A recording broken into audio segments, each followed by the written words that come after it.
Now, Ask Dr. Love with psychotherapist, author, love and relationship expert, Dr. Jamie Turndorf. For expert advice on love and relationships, you can submit your questions online at AskDrLove.com or call 866-338-9663 during the live broadcast. You can also listen live and download the free show at Dream Vision 7 Radio Network. Now, here's Dr. Love.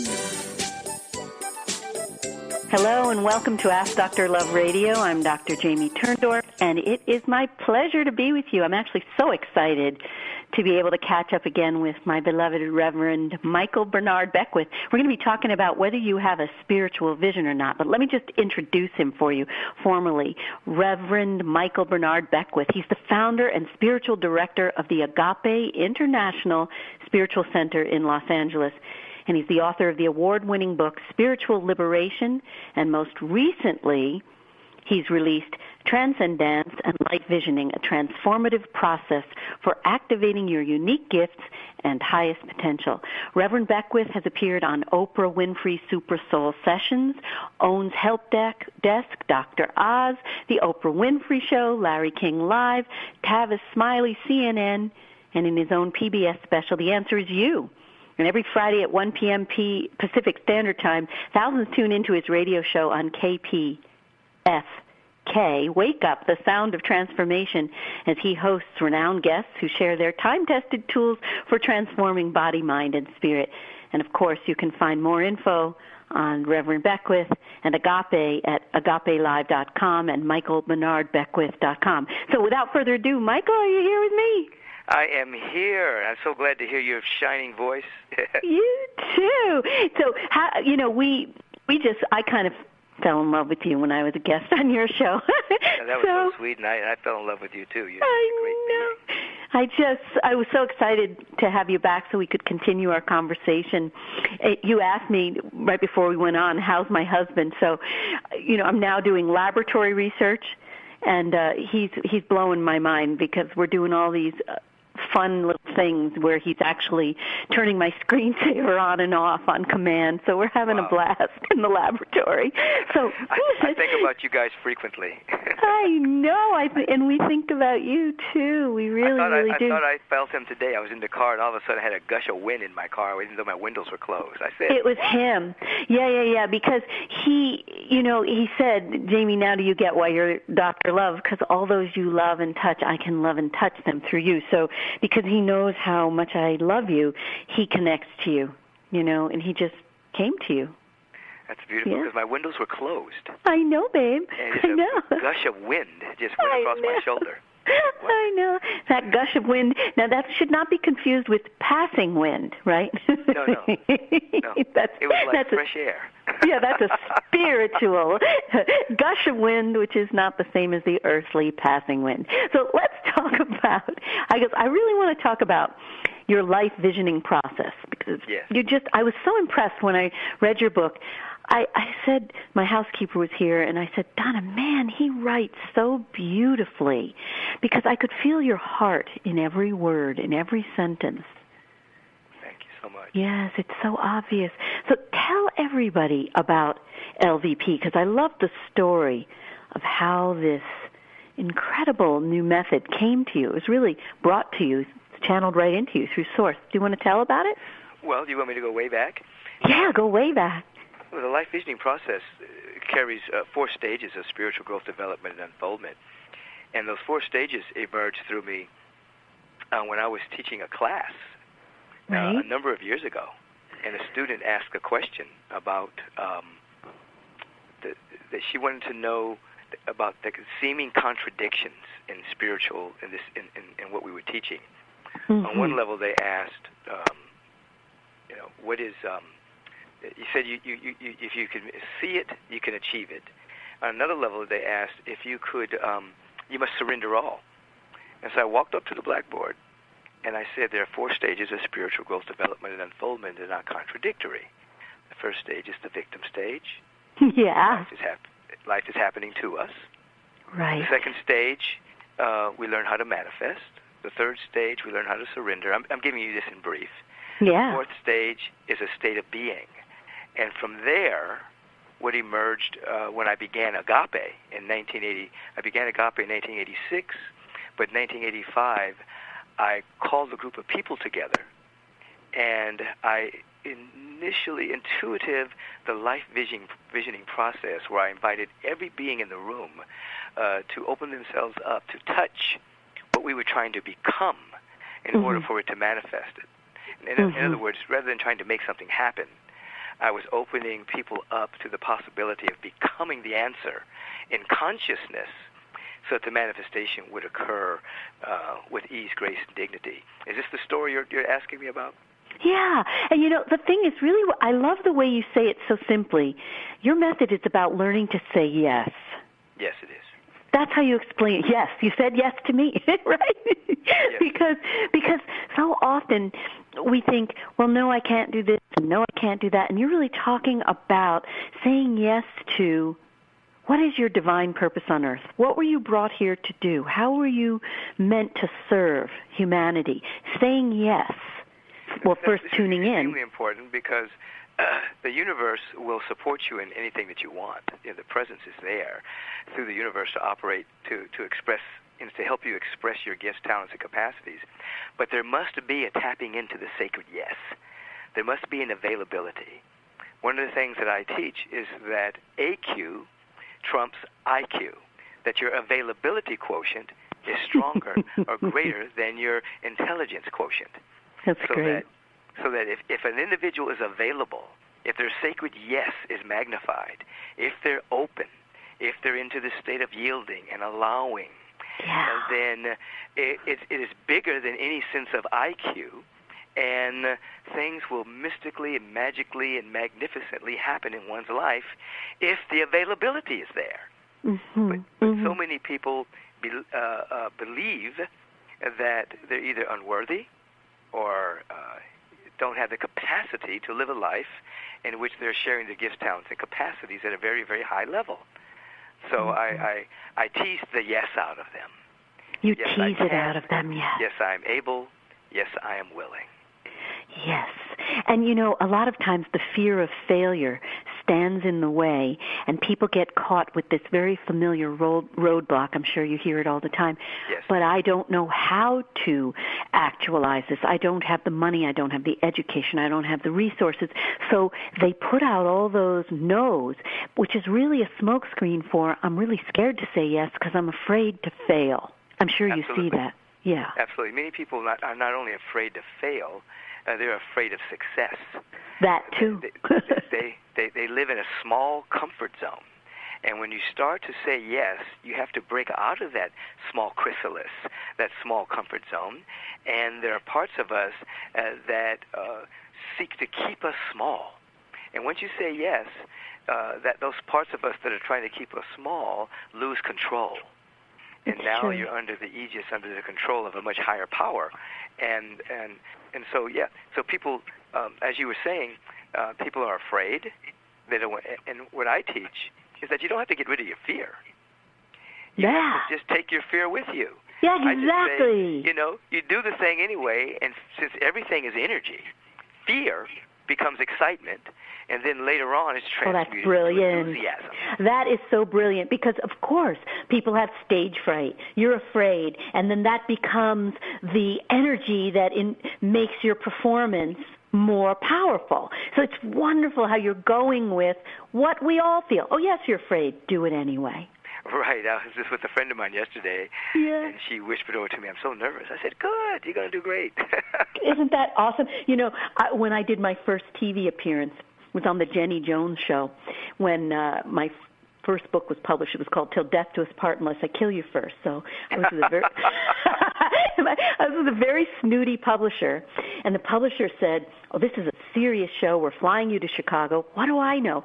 I had no idea that I already had stage fright, really bad, and I didn't know that this show was a circus. It was a real circus. And I'm waiting in the green room, listening, go F yourself, and I'm hearing bodies crashing and bouncers. It was a total circus show. And I remember calling my husband, hyperventilating. I'm going to die. I'm going to die. I'm going to have a nervous breakdown. I can't go out. I'm like fresh meat here, being cast to the wolves, you know. Right. And he was so sweet. He just said, Jamie, you know, with his little French accent, Fluffy, that was our bird, and I are here, and we are waiting for you. Is your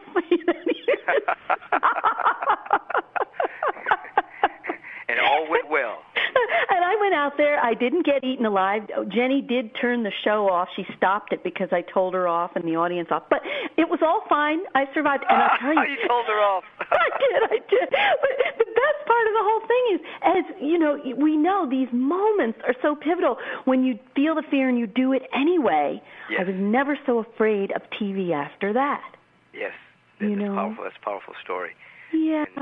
And here we are today on Ask Dr. Love. You're so beautiful. You know what's so neat about you, and I can hear this in the way you communicate, and you're not like any other guest I ever had. You have a way of attuning to the other person energetically, and I can feel you tracking the flow of the conversation, and you're more about being present to the conversation than about giving certain information or talking about a book. Your presence is what makes you so healing and holy. You're tracking me perfectly. Yeah, I'm just right here with you. I get it. And what will emerge from this intimacy will be is this a great conversation about life, spiritual growth, development, unfoldment, our own personal experiences, and more people will get more from ourselves, our real self, than what we're trying to give them. Absolutely. Something else emerges. It's the same way that when I'm speaking, I'll stand up and speak, and I have an idea of what I want to say a little bit, but I'm in the moment of what wants to be spoken through me. So I don't get in the way of it. This is part of what you talk about when you say being your authentic self, because you're getting out of the way and you are constantly an open channel to spirit. That's what I hear you do. I feel you do it. And if you are authentic in that way, you then will channel the message through your own vessel in a way that's authentically and uniquely yours. Absolutely. I love the word authentic, and I love the word unique. I teach about the fact that we are unique primarily because this vast presence that's never an absence never repeats itself. And so each and every being is an unrepeatable, irrepressible, undeniable expression of the infinite. And that is the way the infinite gets to express its infinitude through each and every one of us. So we're all unique.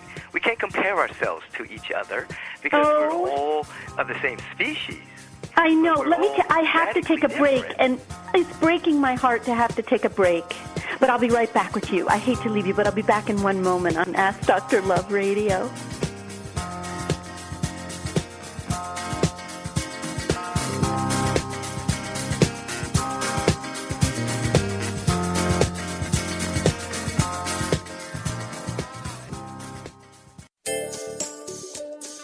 Ask Dr. Love is now on the Dream Vision 7 radio network every second and fourth Sunday at 9 p.m. Eastern Time. Dr. Jamie Turndorf, a.k.a. Ask Dr. Love, is a psychotherapist, author, love and relationship expert who offers advice and answers to your relationship questions. Hear about Dr. Love's groundbreaking new Dialoguing with the Departed technique that enables you to reconnect and make peace with a loved one. This show is for you, the listener, and Dr. Love wants to hear from you. Call 866-338-9663 or 617-237-1234. Take a journey to a place of the divine love within with Deborah Beauvais on the Love by Intuition Show every first and third Sunday, 9 to 10 p.m. Our message is love in the purest form. The light within us all is a guide to recall our beginning, to learn to love self and humankind, to feel the higher power of our own divinity. To attract love, one needs to be love. Every first and third Sunday from 9 to 10 p.m. All part of the Dream Vision 7 radio network. Join the Mind Health Coach with Leah Marie every fourth Sunday at 8 p.m. Eastern Time. Come explore with us natural and healthy ways to achieve inner peace, happiness, and an ever-present state of well-being. You're already healed. You just haven't realized it yet. When you're ready, you can change your mind and change your life forever. The power of a beautiful life is within you today. Mind Health Coach with Leah Marie is part of the Dream Vision 7 radio network.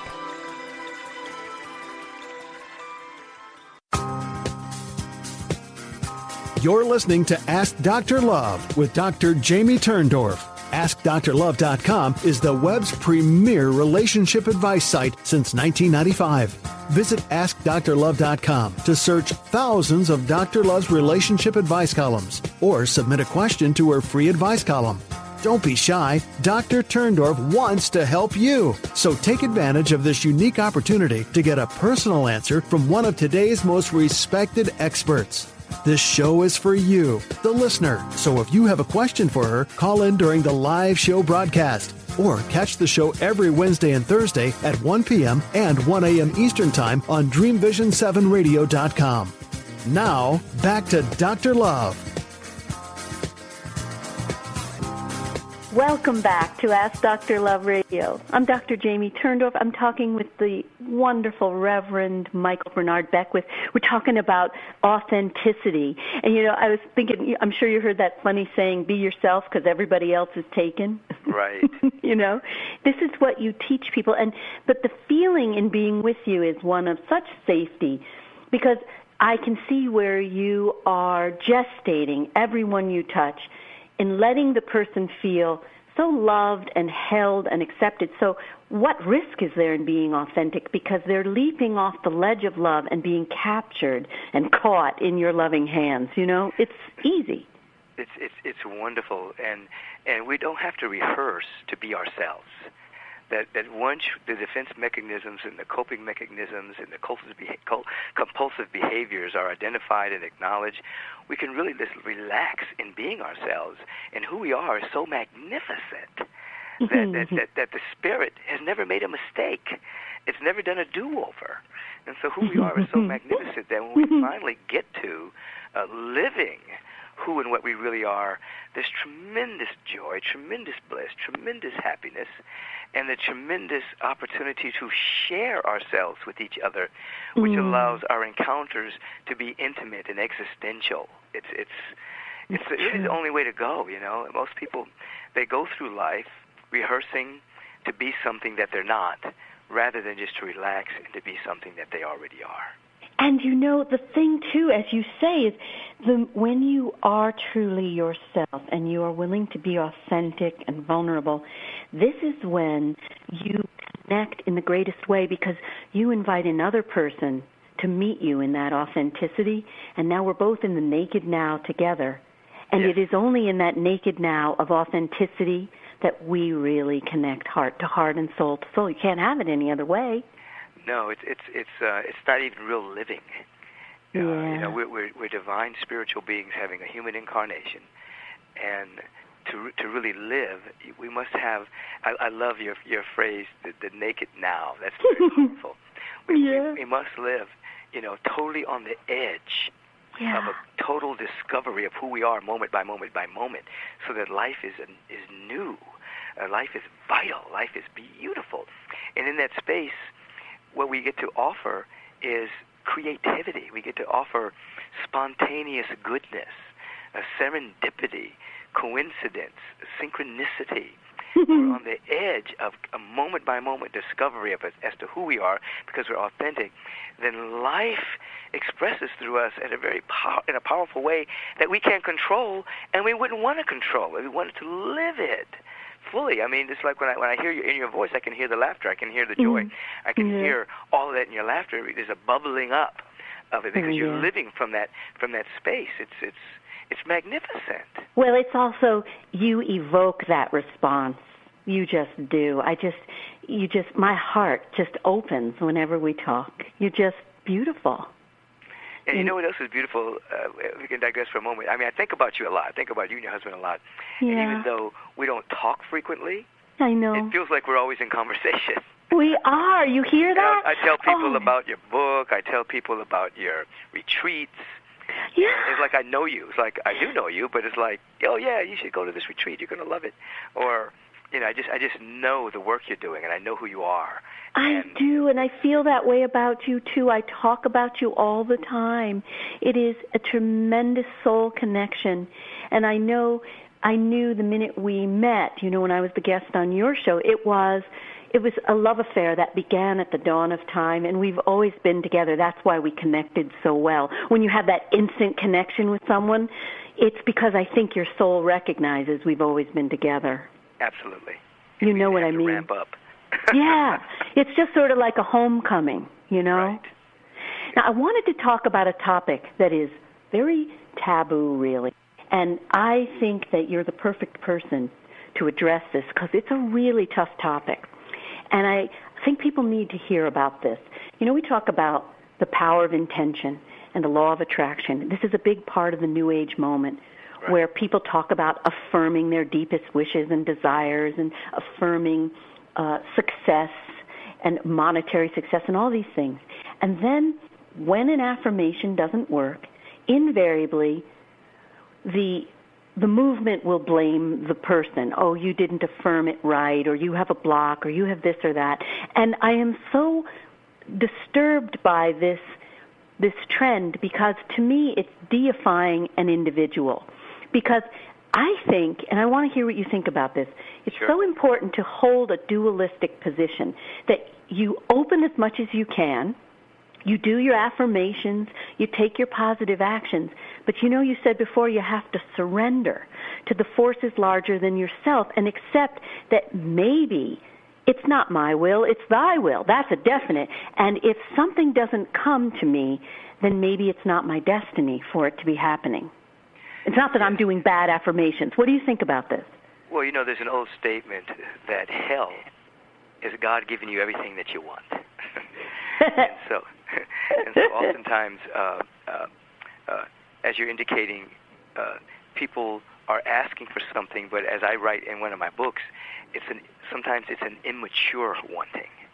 Right. It's a way they've been hoodwinked by consumerism or materialism or the trends, emotional trends that are happening in the world. They think they want this, they think they want that, as if God is some great vending machine. Oh, I love that. But actually what we're here to do is we're to evolve on a soul level. And evolving on a soul level activates a dynamic of what I call bliss. Bliss is the activation of our potential. So there's nothing wrong with affirming prosperity and health and love and beauty and all these wonderful qualities. But I always teach people to say, to state what it is you're affirming, but to always say this or something better, and in the highest and best interest of all concerned, and be totally unattached to the outcome. Absolutely right. This is the key, to turn your palms up, surrender to the higher forces of spirit, God, whatever you want to call it, and let your source tell you whether this is what is meant to happen or not. Absolutely, it's not up to you. I end up counseling people who are trying to get out of things that they brought into their life a few years before. Right. Relationships that they forced, friendships that they forced, certain things that they manifested that they now don't want and they want to get out of. But at the time, they were using all of their willpower and might to bring it into manifestation. Now it doesn't work for them. They've outgrown it, but now they're stuck with it. And this is also the reason why I initiated the vision process, because it's the next stage after visualization. Visualization, right. You see what you want, you claim it, you feel that you have it, you have an emotional relationship with it, you describe it, you bring it into manifestation. But visioning is the next level. Visioning is not trying to demand that what you want happens. Visioning is asking your higher self a question. What is it within me that's trying to emerge? What's trying to be gifted through me? What's my next step of evolution? That's beautiful. That's so totally beautiful. Space. And so what you're really saying is, even if you formulate the affirmation, it's coming out of a conversation with Source. So I'm asking you, what is my purpose? What is my destiny? And please allow that to express itself through me, as opposed to, oh, I want a big house, you know, or these materialistic affirmations. You're talking about your purpose. Absolutely. A friend of mine talks about the fact that she wanted this big house, and she put it on her vision board, and she eventually manifested it. And then when she got the big house, it was so big, she had to have so many maids. She had to have the upkeep was so intense that she finally got rid of it. Be careful what you ask really for. Wanted for one person on a real level. But as we're saying, you're asking a question. What is it that's seeking to emerge through me? What is God's idea of itself as my life? And if a person holds that kind of dynamic sincerely, the universe will answer that question. They will begin to articulate it. And then I invite them to ask, what must I become in order to manifest that vision that's now coming from my higher self? And that becomes our working papers. That becomes the areas we have to grow in order to manifest that higher vision. Absolutely great. Before we take a break, I want to say a quote from your book, which I thought was so brilliant. LVP is not a personal delivery system for dropping at your doorstep the baubles of the world. It's about the evolution of who and what you are as a unique, individualized emanation of Source and what you have come on the planet to learn, express, and contribute. Absolutely. Isn't that beautiful? And don't you just love your words? That's what we're saying. When I hear it back from you, it's music. Isn't it beautiful? It's so beautiful what you said there. And I realized also why Jean connected us, because your message matches his own. So this is why the two of you vibrate on such a similar frequency. When you said that about the vending machine, he would say, I do not like the way people use prayer as a grocery store list. You know, right. It's the same idea. Let me just take a brief break. I'll be back with you in a moment on Ask Dr. Love Radio.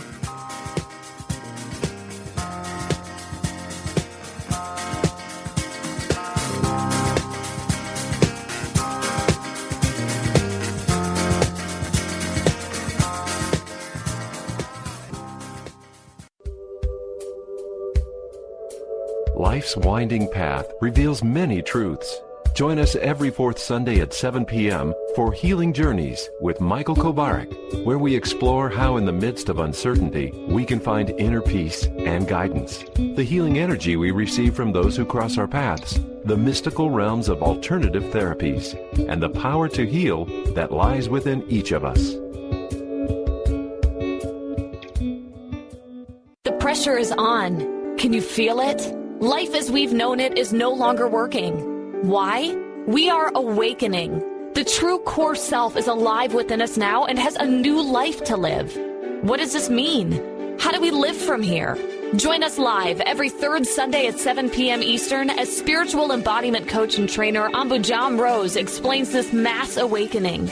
Ambujam's direct approach teaches you how to navigate this new wild ride, educates you on how to strengthen your spiritual core, and takes your calls for personal spiritual core training. This program is part of the Dream Vision 7 radio network. You're listening to Ask Dr. Love with Dr. Jamie Turndorf. If you yearn to get along better with your life partner or spouse, friends, family members, or even coworkers, Dr. Turndorf's Hay House book, Kiss Your Fights Goodbye, Dr. Love's 10 Simple Steps to Cooling Conflict and Rekindling Your Relationship, shows you how to turn conflict into connection for a lifetime of lasting love. Find out more about this book at AskDrLove.com. This is Ask Dr. Love with Dr. Jamie Turndorf. This show is for you, the listener, and Dr. Love wants to hear from you. You can submit your questions at AskDrLove.com. Or if you're listening in real time, you can speak to Dr. Turndorf live by calling 866-338-9663. To listen live and download the free archive show, go to DreamVision7Radio.com. You're listening to Ask Dr. Love with Dr. Jamie Turndorf. Once again, here's Dr. Love. Welcome back to Ask Dr. Love Radio. I'm Dr. Jamie Turndorf, and I'm talking with the beautiful Reverend Michael Bernard Beckwith. We're talking about your LVP. And, I mean, I'm just so excited about your book. And I was wanting to, choose specific quotes that resonated with me. And then I said, well, Jamie, you're just going to have to copy and paste the whole book. So forget that. That's not going to work. This process, this life visioning process, is not only being used in spiritual communities and nonprofit organizations, but people are using it in boardrooms and corporations around the world now.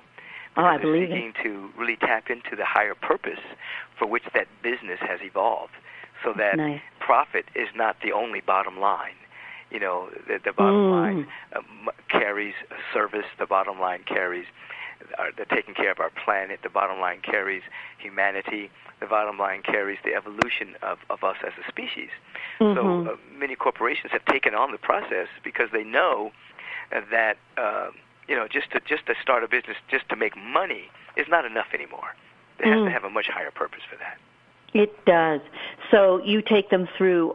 Now, you should talk about the difference between visioning and visualization. Yes. This is very important. It's very important. Visualization is the entry-level baby steps into the metaphysical life. And as I described earlier, people have vision boards, visualization boards. They see what they want. They describe it.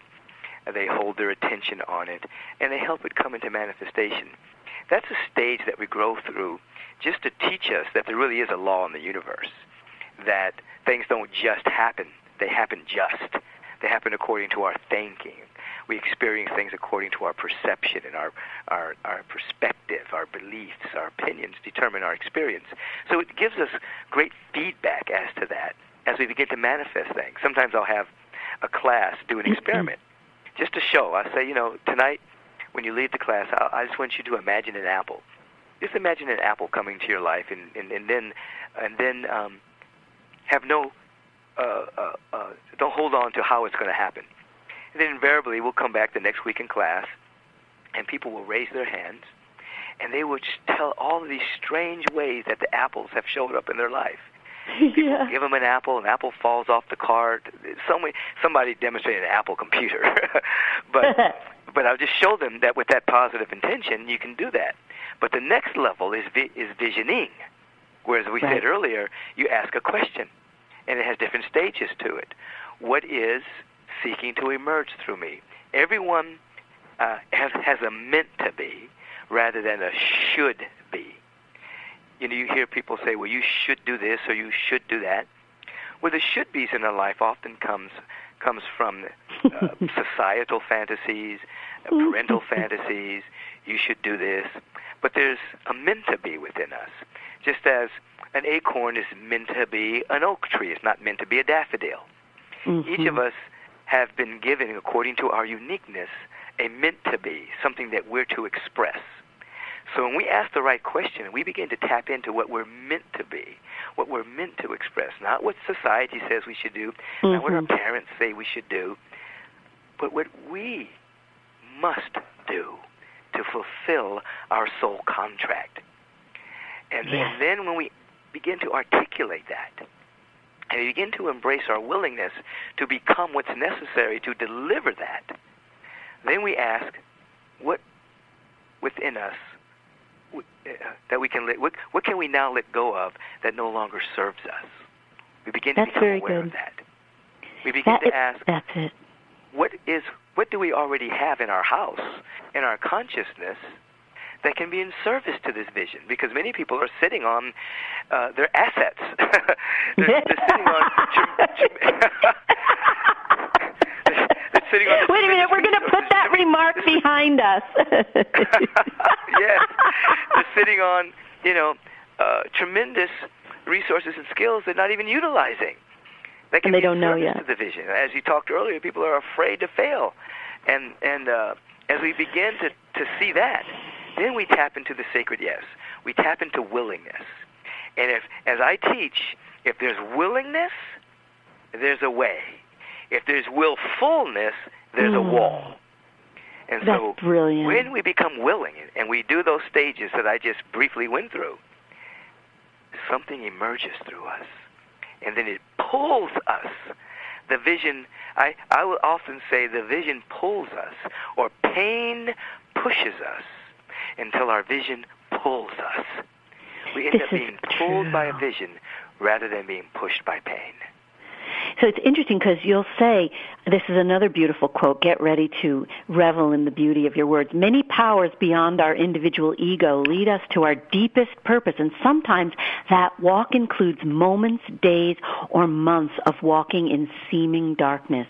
These are the times when we find no succor from the God of our understanding or those around us. In Chapter 8, you show how to incubate in that void as a preparation for giving birth to a greater reality in and for our life. How do you like that? Pretty nice, right? Those are sweet words.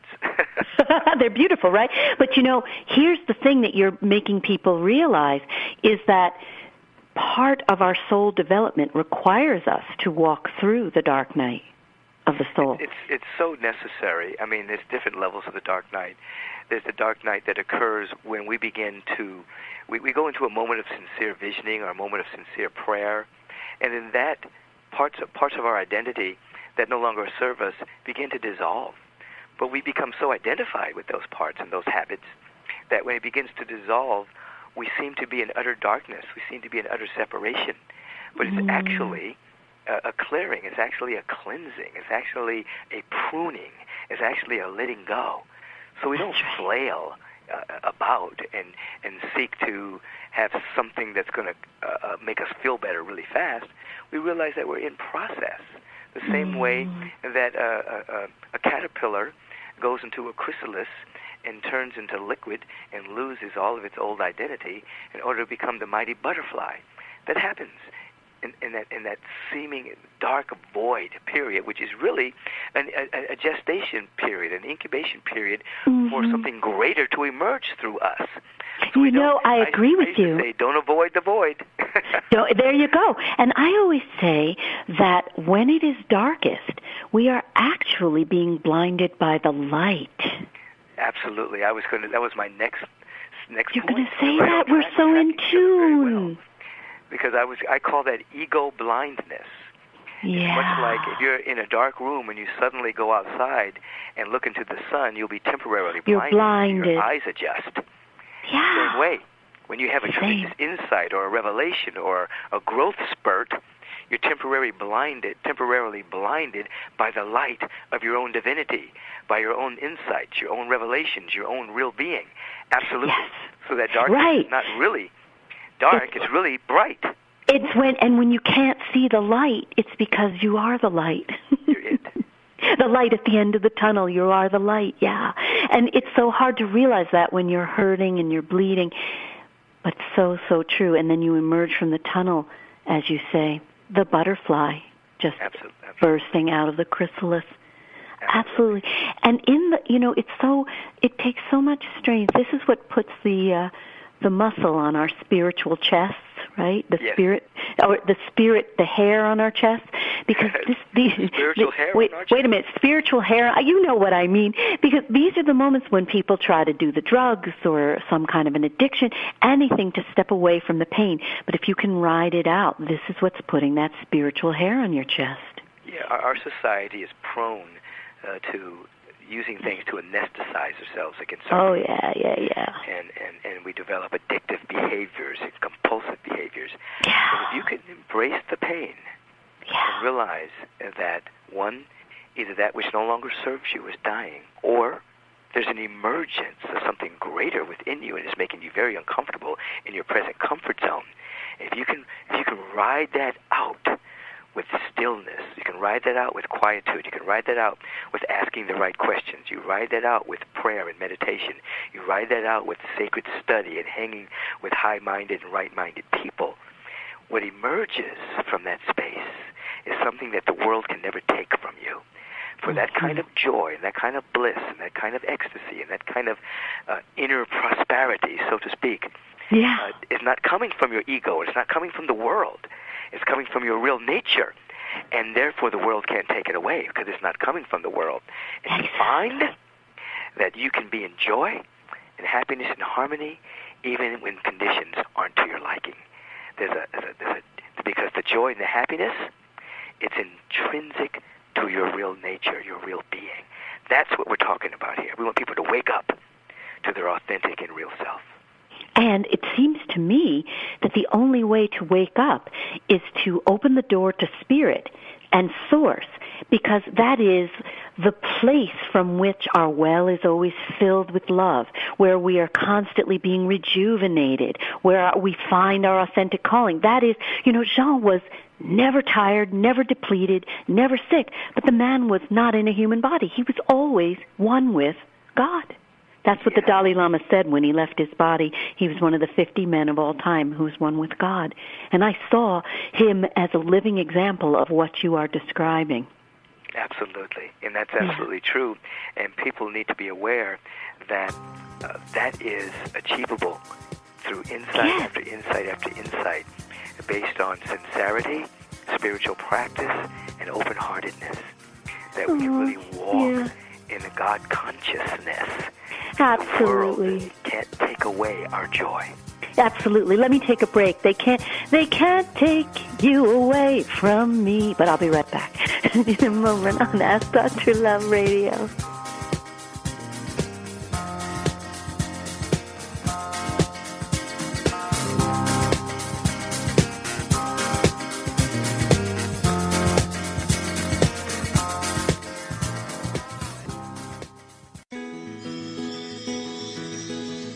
Life. We can either be bystanders or creators. Now is the time to awaken to your divine identity and the power of the I Am within, to create a joyous and fulfilled life, no matter what your circumstances are. There are answers to life's big questions, and there is a spiritual path that leads to soul liberation and ascension. Join us every third Sunday of the month at 6 p.m. Eastern Time for Prophets for the New Age with Carl and Nancy Showalter on Dream Vision 7 Radio Network.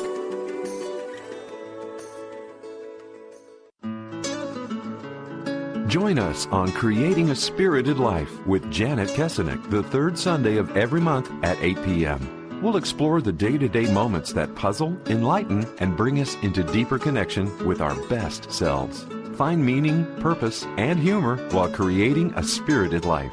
This program is part of the Dream Vision 7 Radio Network.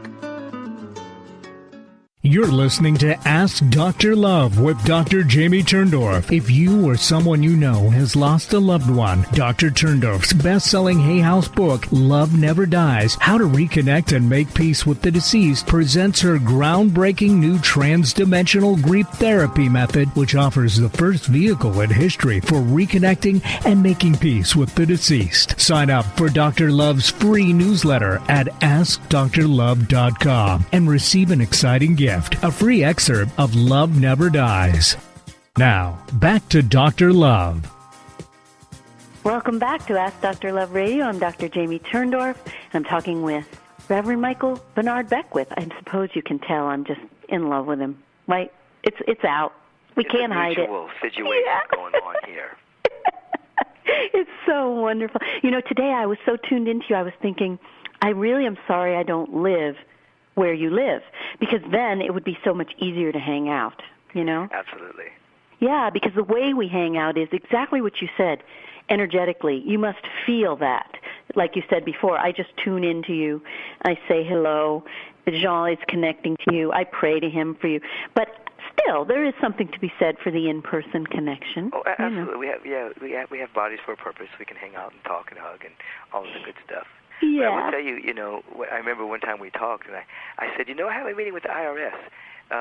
See if it can influence something there for the positive, for the highest. Did he? I prayed to him immediately.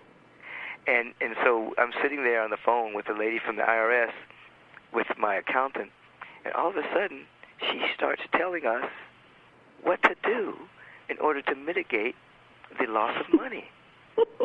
And she's just telling us all these things. I mean, she's like on my side all of a sudden. And I said, what? So I forgot the phone, and I told my accountant, I said, did that really happen? Did that lady actually say, well, you should do A, B, C, and D? She said, I've never seen anything like it. It was Jean. He just stepped right in. It is so wonderful, isn't it? And you can feel when something so magical and mystical happens, you know that you just feel like the hand of God just touched you, touched the moment, touched the IRS agent. It's so beautiful. So sweet. It's like all my prayers were answered. Oh, I didn't know that. I mean, because I know you asked me, but I didn't know the PS of the story or the outcome. Oh yeah, that's what happened. You gotta report back to base. And we did it, and we settled and moved on. Okay, so Dr. Love is now going to nag your ass. You got to report back to base. Absolutely, I thought I did. I'm sorry I didn't. That's me. Nag your ass. Wait, because of assets, right? Right, I'm not sitting on my assets. Right, don't sit on your assets. Right. So let's talk more about, because you talk about living in the zone. Right. So this is because we talked about stage 1, the victim consciousness, stage 2, the manifestor consciousness. Have we gone to stage 3? Stage 3 is the being a channel, a vehicle, an opening, or a place for the spirit to express it through. Mm-hmm. Here is when you have frequent visits to the zone, where something takes you over, and sometimes without planning, sometimes it transcends your planning. We see this quite often in athletics, when an individual has done all their planning and all their preparation, and then something takes them over, and they go way beyond their human capacity up to that moment. Or you see it in a great orator, or a great singer, or a great actor.